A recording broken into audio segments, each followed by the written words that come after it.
Welcome to Payoff Pitch, Action Network's Major League Baseball betting podcast. It is Tuesday, August 5th. I'm Collin Whitchurch, joined by Action Network MLB betting expert Sean Zerillo to break down all of our favorite bets from tonight's MLB slate.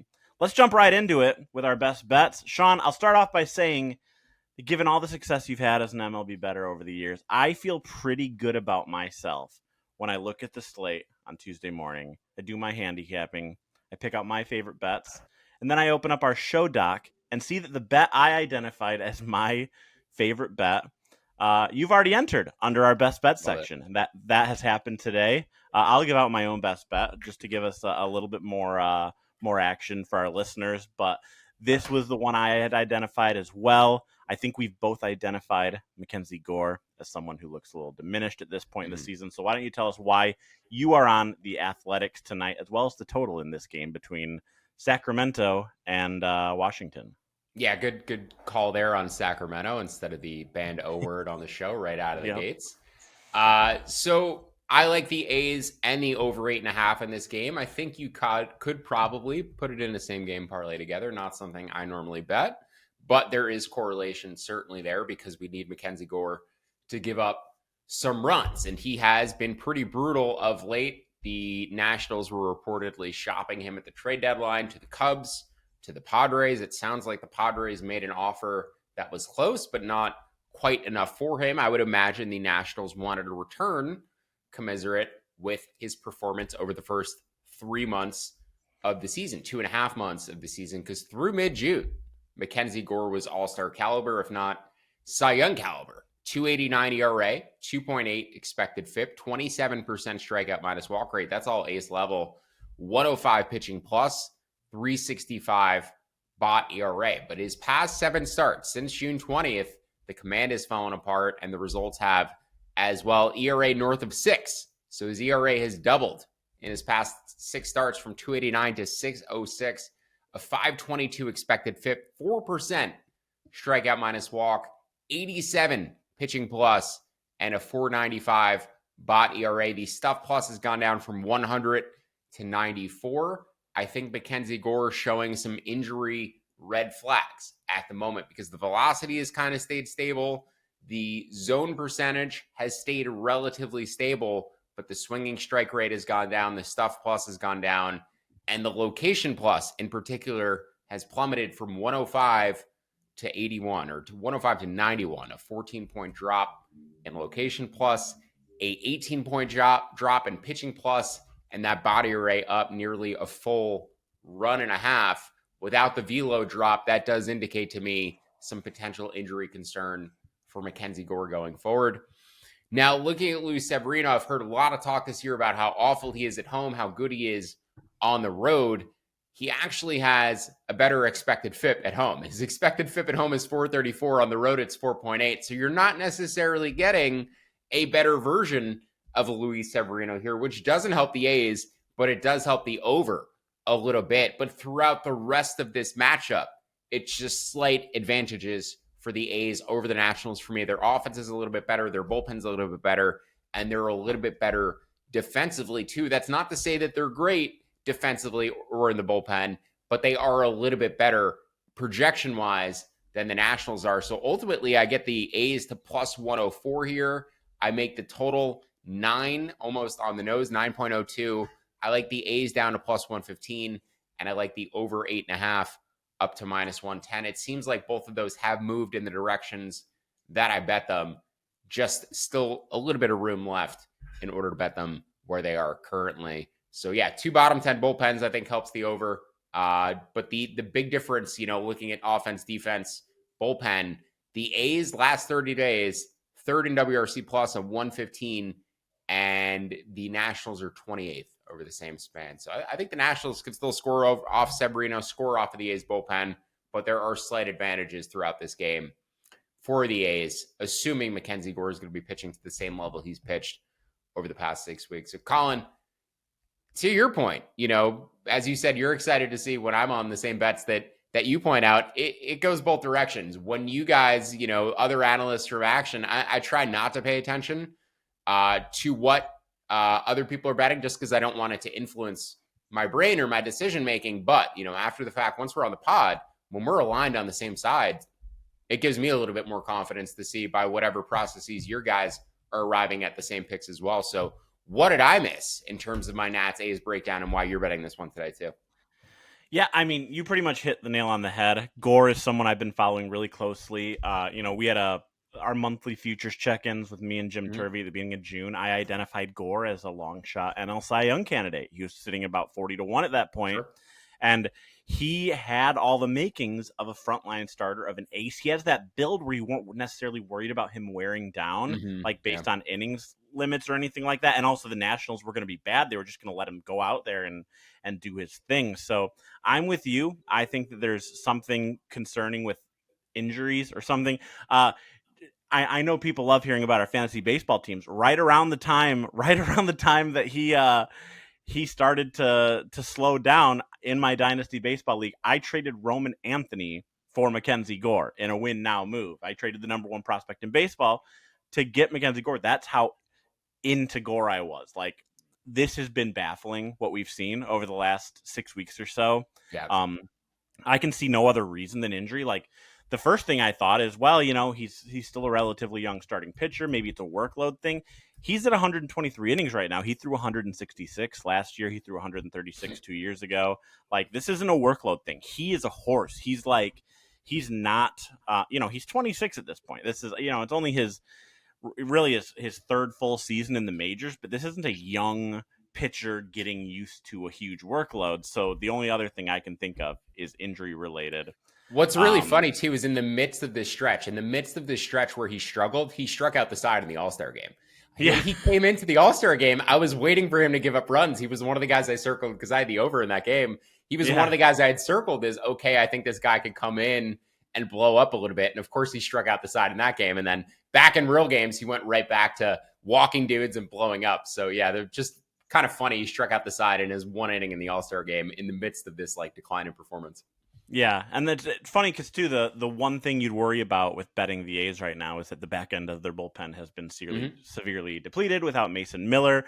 But the funny thing is that the A's without Mason Miller, their bullpen obviously takes a huge step back. But Washington's bullpen's been bad all year, and they traded Kyle Finnegan, their closer, who wasn't good to begin with. But it's a mess of bullpens back there. So I'll trust the team with the better offense and the better starting pitcher today in Severino, who, you mentioned his FIP numbers. I don't know if the FIP numbers being better at home factors in mound quality in Sacramento.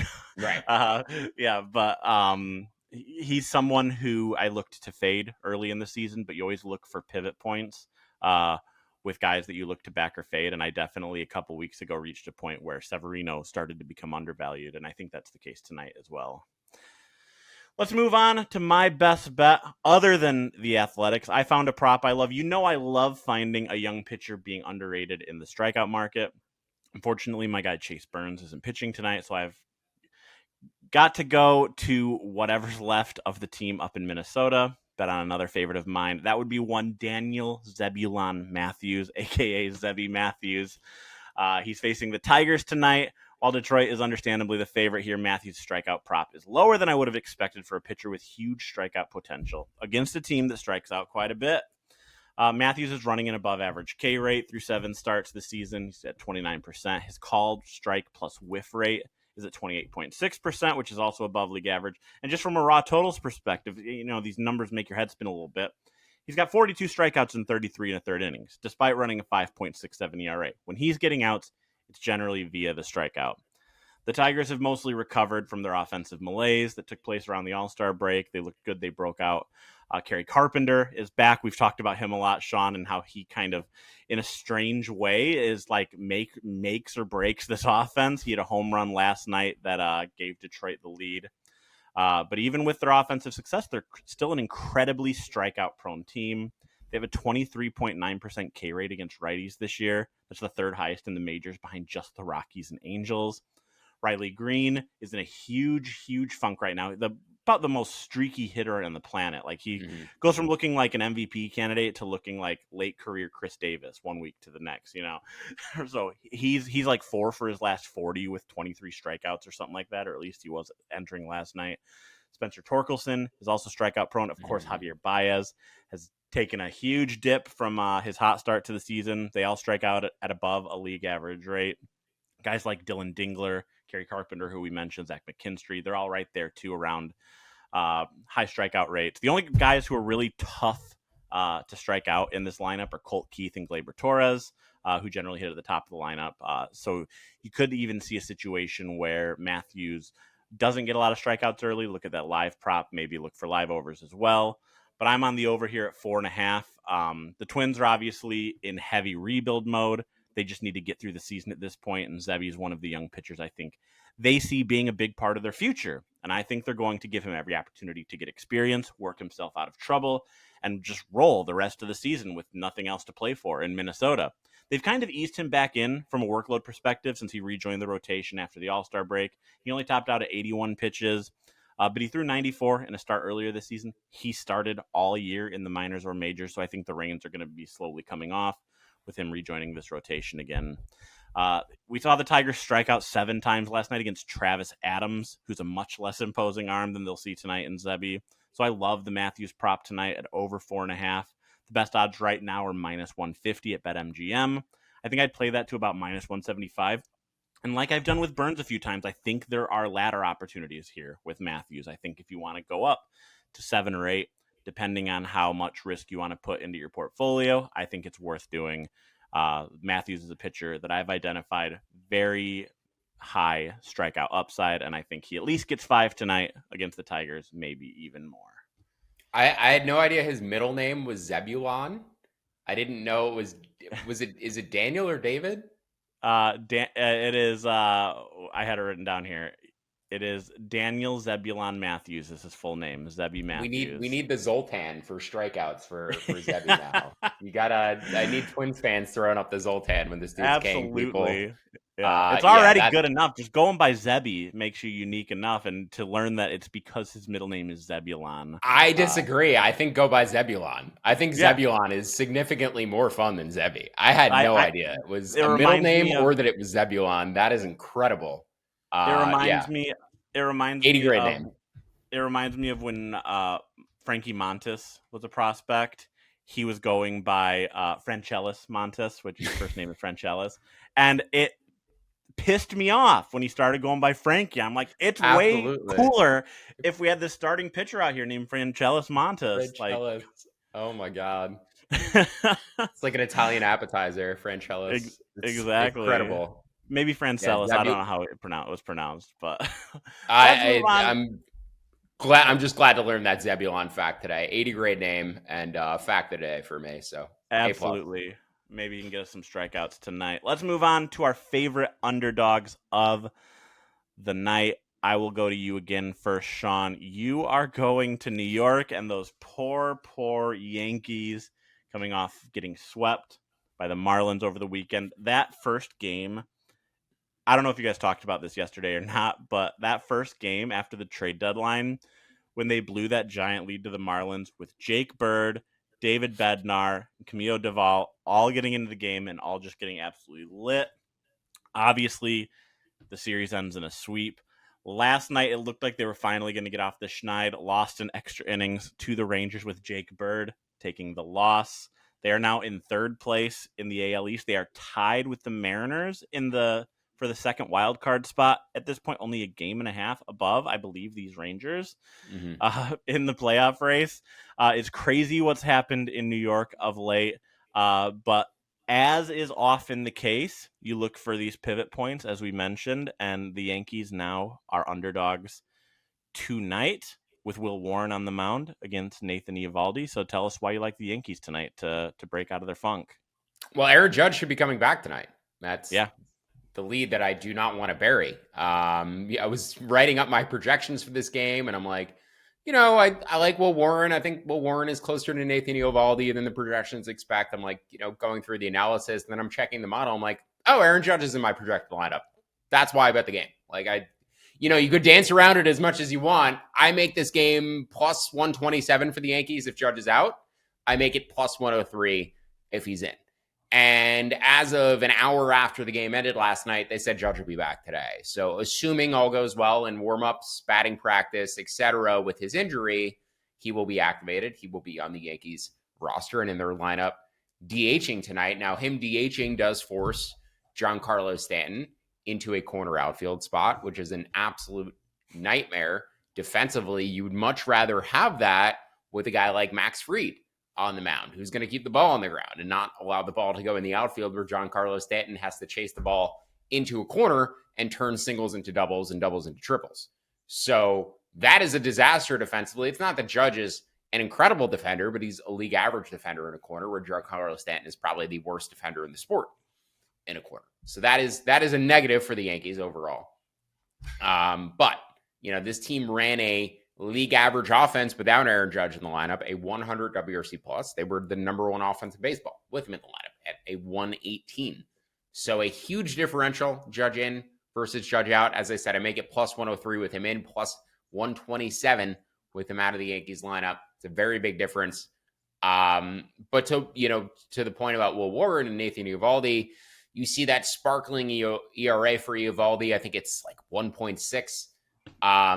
If you look at all of the underlying metrics for these guys, Warren and Eovaldi, frankly, Warren has the better pitch modeling metrics, but Eovaldi just has better command, which gives him a higher floor. But I really like Will Warren's stuff. I think he has a ton of upside, not only for the rest of this season, going forward. The Yankees are really good at pitch design and really good at optimizing their starters. They don't seem to be able to keep them healthy, but they are good at developing them into good pitchers. They're good at developing pitchers, and they're good at developing catchers. That's the one thing the Yankees do really well. Two things the Yankees do really well. But 105 stuff plus on Warren's slider, 107 on the sinker, 111 on the curve. That is a complete arsenal of 3 pitches.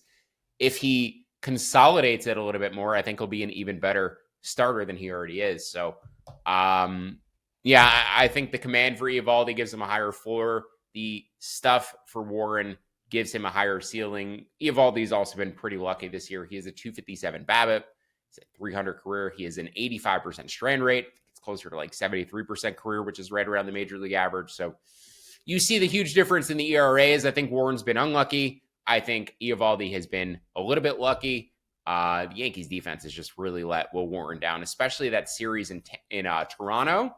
I bet against him with the Jays, and I think they got like 4 infield hit. The Jays scored a bunch of runs without the ball leaving the infield against him, and then the Yankees made an error. Like, it was an absolute disaster class from the Yankees defense, and that is partially why the ERA is blown up. So that's not to say his defense is going to be any better tonight. Now you're putting Stanton in the field behind him, but I still make the Yankees plus 103. So anything plus 110, let's call it plus 110 or better on the Yankees today.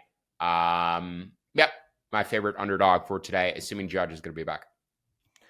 September 14th, 2023. That is the last time Giancarlo Stanton played the field defensively. I don't know if I brought it up on this show, but there was that video of that Chinese robot like running down a hill that came out a couple weeks ago, and somebody said like, a ball's hitting to the corner and Giancarlo Stanton chases down, and it's the robot like chugging after it. So yeah, he's very stiff in his movements. He's still hitting the ball. And also, you talk about, that low angle. Did you see that low angle home run he hit yesterday to center field? That was just like a line drive straight out the center. The power is incredible, but the knees did not work. Yeah, and obviously, like, nobody's bat in the lineup is more important than Aaron Judge's, but also you're putting Giancarlo Stanton in the outfield where he's going to be bad, and he's also, like, the most injury-prone player in the sport right now. Like, you're going to inevitably end up just losing Giancarlo Stanton's bat because he's going to, trip over himself while chasing a ball in the corner. So on the turf, too, not even playing on real grass. Like, dudes get hurt more on turf. Yeah, it's an issue with him playing the outfield. So I do not look forward to Giancarlo Stanton chasing down a ball tonight, but it should be quite funny. From one New York team to the other, the Mets are the focus of my favorite underdog tonight. Of course, going against them and the Cleveland Guardians. This line is crazy to me right now with Clay Holmes on the mound. We just talked about Mackenzie Gore a little bit ago and pitchers who have just kind of become untrustworthy as the season has drawn on. And Clay Holmes is in that category for me. You've got to give the Mets credit for successfully transitioning the former Yankees closer to a starter. He's done a fine job of it for a majority of the season, but he's clearly starting to wear down. You're seeing it in the numbers. You're seeing it in the results. 6 starts in July, he's put up a 4.91 ERA in 29 and a third innings. That's not terrible, but it's a far cry from the pitcher he was earlier in the season. And even more concerning in those 6 starts, he just struck out just 16 batters total in those 6 starts. He struck out 5 against the Orioles in early July, and every other start he didn't strike out more than 3. He is just not missing bats right now. His stuff is very pedestrian. And the Mets, I think, are realizing it with his workload. Last time out against the Padres, he lasted just 3 2/3 innings. He threw only 79 pitches. He allowed 10 base runners in those 3 2/3 innings. So he recorded 11 outs and allowed 10 base runners. Allowed just 2 earned runs with 4 total. There were some defensive issues behind him, but still, this is a guy whose stuff is diminished and his workload is starting to shorten. I think that the Mets are going to have to start piggybacking him with another bulk arm or something down the stretch. And I don't know what maybe they move him to the bullpen, back to the bullpen come October, something like that, because he's clearly not. I think that it was great. He made a lot of sense as a starting pitcher early in the season, but right now he just simply doesn't have it. The other crazy part of this handicap is that the Mets are facing a lefty. Logan Allen is about as average as you can get from a starting pitcher standpoint, but the Mets are significantly worse offensively against lefties. They have an 89 WRC plus against lefties, 113 against righties. And that also neutralizes their one big trade deadline acquisition offensively too, in Cedric Mullins, who cannot hit lefties. Both of these teams emptied their bullpens in yesterday's extra innings game. While the Mets do have a much deeper bullpen after the deadline, I still can't see how the Mets are this big of favorites, considering Holmes' deficiencies and considering the fact that the Mets are going to be facing a left-handed pitcher. I'll do what I usually do with underdogs. I'll be splitting a unit between the first 5 and the full game because I like Guardians both halves. But if the starting pitchers lose and the Mets bullpen advantage takes over, you'll at least get a win in the first 5. If you just want to bet the full game, that's probably my favorite bet tonight in terms of underdogs. So Guardians here, plus 158 is what I got them at this morning. Really like them as underdogs. Zerillo, I know you're a Mets fan. Any thoughts on this game? Yeah, Holmes' performance dip started right after he surpassed his career high in innings. He's never thrown more than 70 innings in a season. He's at 117 now. So I think it's just a workload thing. Like his arm wore down. They probably do need to move him back to the bullpen at some point. They have prospects in the minors who are major league ready. Jonah Tong, Brandon Sproat, Nolan McLean, all supposedly major league ready or very close to it. So I'm sure you see these young arms for the Mets pop up down the stretch. I think they're trying to save bullets for the postseason. They feel like, I mean, they're not a safe postseason team by any means. There are teams within range of them and overtaking them. However, I think they think that they are a relatively safe postseason team with the lineup they have, and they do not want to bring kids up on August 5th and start wasting the bullets early. They would much rather bring them up in September and have them optimized and still have bullets in their arms for October. So I think you do see these kids for the Mets, but you're not going to see them probably until September call-ups hit or maybe a few weeks from now so that they can keep them pitching all the way through the end of the year instead of wasting bullets in August, essentially. I haven't monitored what they've done with their workload and their innings in AAA or if they started to shut guys down or, go longer between starts, but I would imagine that's the plan for Stearns because they were not aggressive going out and getting starting pitching help at the deadline. I thought they might go out and get Cease or Sandy, some sort of innings eater to alleviate the workload on this starting rotation. They didn't do it. And that to me indicates that they're ready to bring the kids up. So it's just a matter of when, not if, Sproat, McLean, Tong are coming up. And then, Clay Holmes probably going back to the bullpen, I would imagine in October. You can't start this guy in a playoff series with the way he's pitched lately. But I think I said it yesterday. In the NL, you only need 3 starters this year because you can get through the NLDS with your number 1s and your number 2s on full rest in games 4 and games 5. So the Mets ideally can just go Minaya, Peterson, and Senga in the playoffs. And if Senga stays healthy, you roll him over. If not, hopefully one of these kids like Tong steps up in time. So yeah, Holmes has been bad. I lean under on this game. I projected this total closer to 8. You're getting 8.5 at plus money. I'm going to wait to see if it goes up to 9 before betting the under, just because Holmes is not a guy I want to bet on right now. Mets playoff odds per Pacoda right now, 94.4%. So I think most people assume they're pretty safely in the playoffs. I want to see what they do with any of these young kids. We've seen it with a couple teams We've seen it with the Dodgers, obviously really unique circumstances with Ohtani and Dustin May before they traded him. We're seeing it right now in Tampa with them limiting Drew Rasmussen's innings and just kind of having him piggyback with, it was Joe Boyle for a while and whoever else. You could see the Mets, if they want to limit the innings of Holmes and of these young guys, just go out there and have Holmes throw 3-4 innings and then Tong or McLean or whoever behind him. It's not the most appealing strategy for bettors or fantasy baseball players, but it seems like that would be the best winning strategy for the Mets here. But yeah, for tonight, as long as they keep throwing Holmes out there every fifth day, I think that he's someone worth fading. We've got Grant Neiffer of Scores and Odds with his home run bets coming up shortly, and we've got a couple more bets to give out to you before that. But before we do that, football season is here, folks. We've got some huge improvements and updates coming on the award-winning Action Network app, which we're very excited to discuss with you in the weeks ahead. But to get the most out of the app, you'll still need to be an Action Pro subscriber. It's only with Action Pro you get real-time expert pick alerts from Sean Zerillo and the entire Action Network team of experts. Plus, you get access to pro projections powered by Sean Kerner and our predictive analytics team, plus a ton of other benefits. Right now, Action Network podcast listeners can save $20 off the annual price of Action Pro.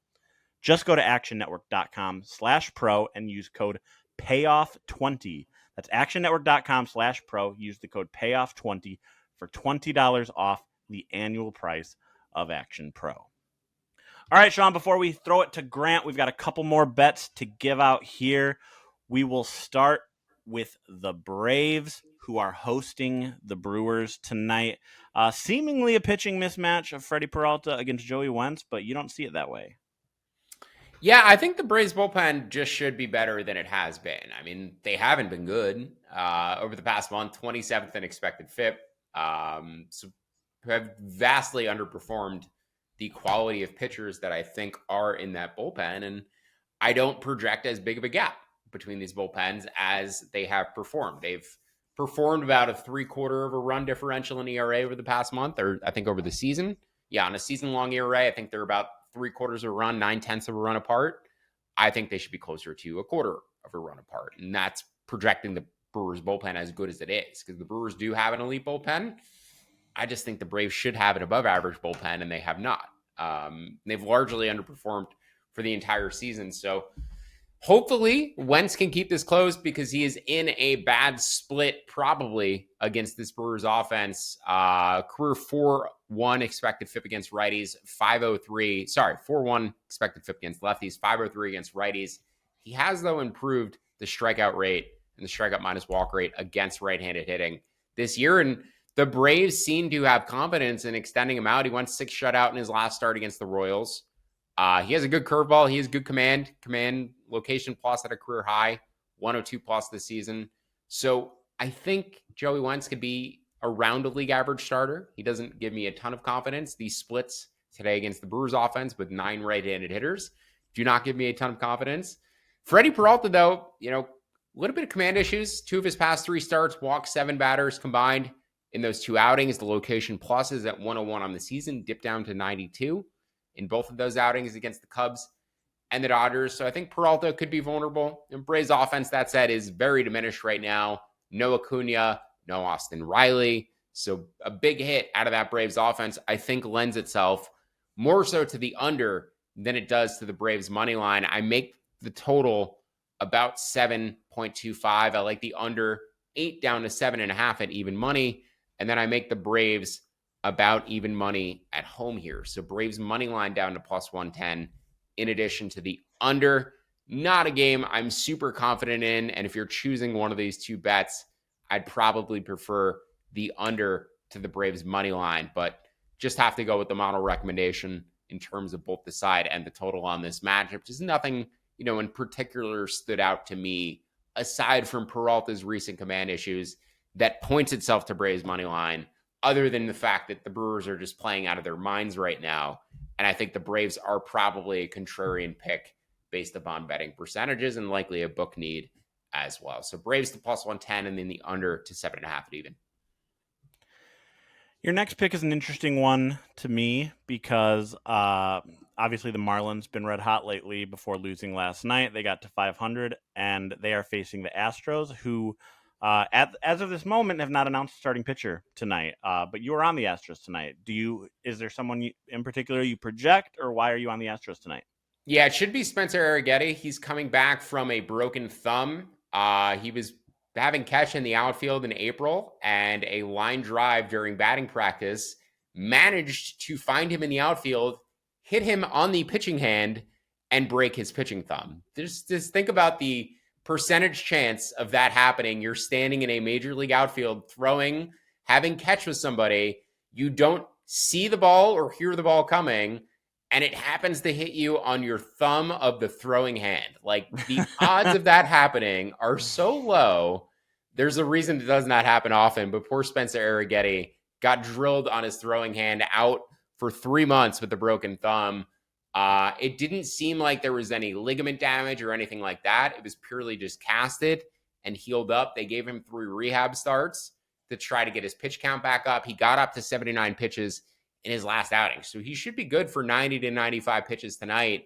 And I've always liked this guy. When he first came up, I think he was tipping pitches and he was getting shelled pretty hard. And then he figured things out. He has a good fastball, 110 stuff plus on his fastball, 114 on the curve, 105 on the slider. Last year, he ran a 405 expected ERA, 373 expected FIP, 100 stuff plus. This year, only 2 starts, but the expected ERA improved a little bit. The 373 was a body ERA. Last year, 373. This year, 357.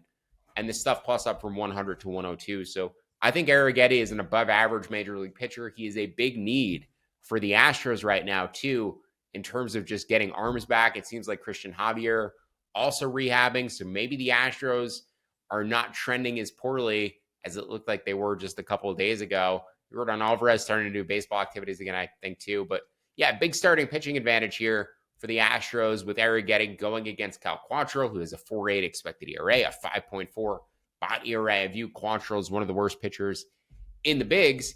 The one concern is that the Marlins sometimes with Quantrill are happy to get him out of the game after one time through the order now. They're like, we know you're terrible.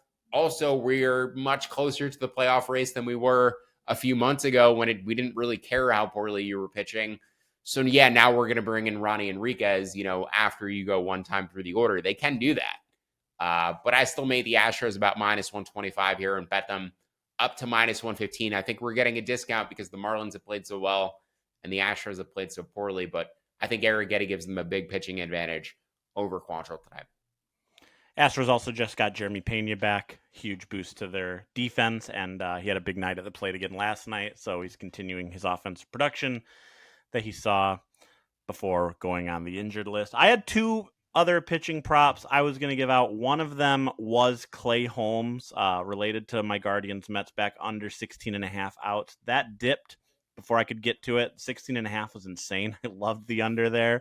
You're seeing it at 14.5 most places now. Hey, 15.5 would still be fine. 14. There are a couple 15.5s at minus 105, which I do like. But again, that's if you want to throw it in an SGP, you can, or if you're just putting all your eggs in the Guardians basket.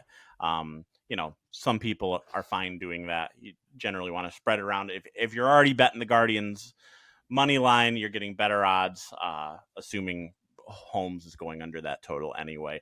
The other one I like, though, because I'm contractually obligated to mention the Chicago White Sox in every podcast appearance, I am on Davis Martin over 15.5 outs tonight against the Seattle Mariners.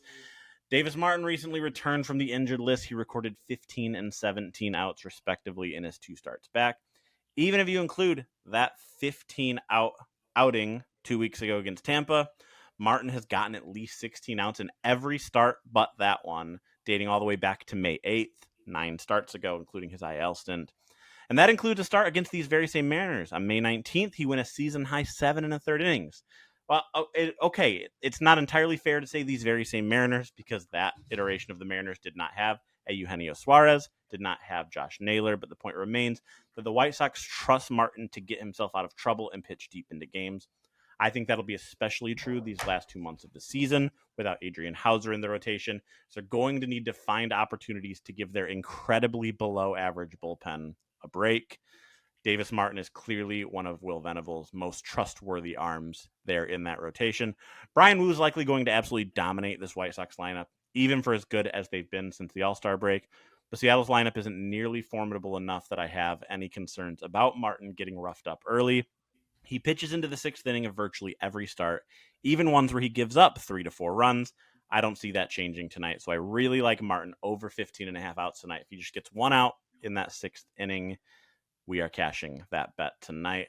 Sean, you've got one more bet to give out tonight. We're going to the Padres Diamondbacks game out west and a pitching matchup of Yu Darvish against Ryan Nelson. Yeah, I think this one might have moved down from 9 to 8.5 overnight. So I won't spend too much time with this because then you make it about 8.4. I like the under 9 to minus 115. But the Arizona offense, since they started making trades, just kind of gave up. I bet them last night. They scored me, 5 runs in that victory. But over the past 30 days, this is the number 30 offense in baseball, a 73 WRC plus. And yes, that sample includes some of Suarez and Naylor in it. So I do think the D-backs have more or less checked out mentally a little bit since their season ended. They also have a terrible bullpen too. So even if they do manage to score runs for you early, you do have to sweat their bullpen late, even with a lead. But I like the starting pitchers in this matchup quite a bit. Yu Darvish was really good in his last outing against the Mets. 7 innings, 2 hits, no walks, 7 strikeouts, and a 115 pitching plus in that outing. It took him a little bit to round into form after he came back. He did look like vintage Yu Darvish in that start. And obviously the Padres bullpen on top of that has number 1 bullpen in baseball potential. They were the number 1 bullpen in baseball in the second half of 2024 after adding Tanner Scott, and Jason Adams. Tanner Scott's a great name. I wish that was his name. But I think adding Miller to this bullpen, which was already a top 5 unit, probably makes them the best bullpen in baseball now down the stretch and the rest of the way. I think once the Phillies get Alvarado back, off of his suspension late in September, they could be in the argument. I think the Padres, though, do have the best bullpen in baseball down the stretch. And Ryan Nelson for the D-backs looks like he's settling in as a mid-rotation arm. He couldn't even make the D-backs rotation at the start of the season because they had so much depth. And look what happened to that. I mean, you can never have enough pitching truly because now Ryan Nelson might be the D-backs' best pitcher. And he couldn't even make the rotation at the start of the season. But a 3.2 ERA, a 4.1 expected ERA.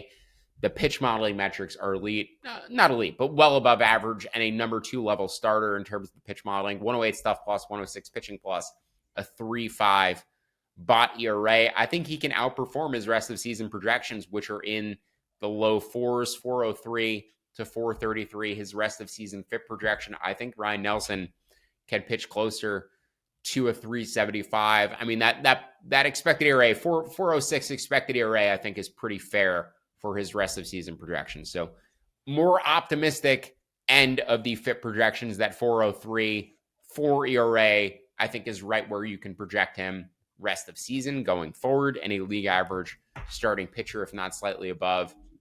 So again, I make this total 8.4, bet the under 9 to minus 115. And then I also bet the Rockies over 11. That has moved out of range. If you can get 11.5 up to minus 110, I think that's fine. I make the total around 12. I mentioned the lean towards the Mets under 8.5. I'd rather bet a 9, and I'd rather wait for an under 9. It has moved up.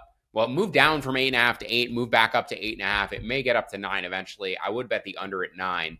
I would also consider the under 8.5 at even money. Do not love it, though. And then the Dodgers over 9, I make about 9.6. I saw some 9 minus 110s this morning. I like it up to minus 115. I just want to see the lineups because the Dodgers last night waited a long time to put out their lineup.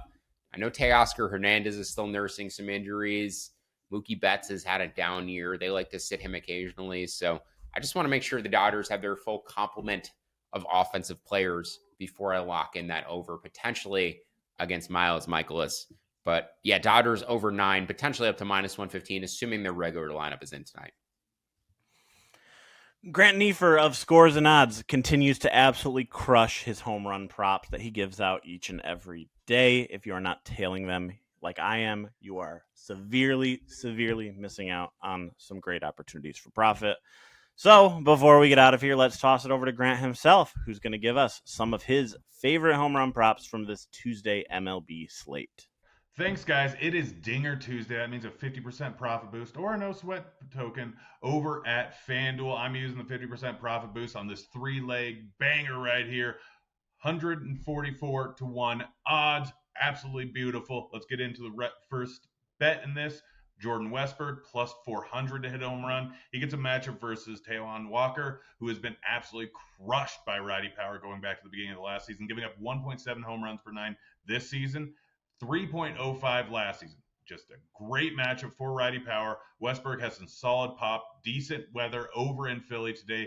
Temps around 80. Ball should be flying there. Next one, we got Big Meat Pete Alonso plus 300 over at FanDuel.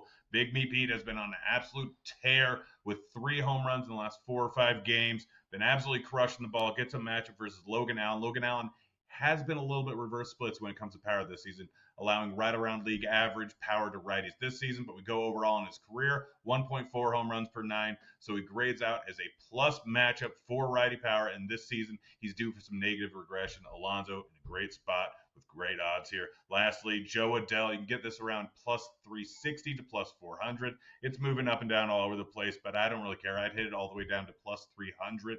Adell gets a matchup versus Pepio, who has been crushed by righty power this season, giving up 1.85 home runs per 9, which is well above average. So getting him around plus 400, incredible odds. Around 300, still some value over there. He's been hammering the ball this season, tons of pop. So parlay all three together, 144 to 1 odds for this Dinger Tuesday boost. I'm out of here. Yeah. That'll do it for today's episode of Payoff Pitch. Thanks for tuning in. If you'd like to tail some of the bets from today's episode, look for the quick slip links in the episode description. Don't forget to download the free award-winning Action Network app. Leave us that 5-star rating and review wherever you listen to the podcast. Also, check out the Action Network Discord. There's a link to the episode description of this podcast. We'll be back on Friday with more MLB best bets. For Sean Zerillo and Grant Neiffer, I'm Collin Whitchurch. Thanks for listening to Payoff Pitch, Action Network's MLB betting podcast, and good luck with all your bets.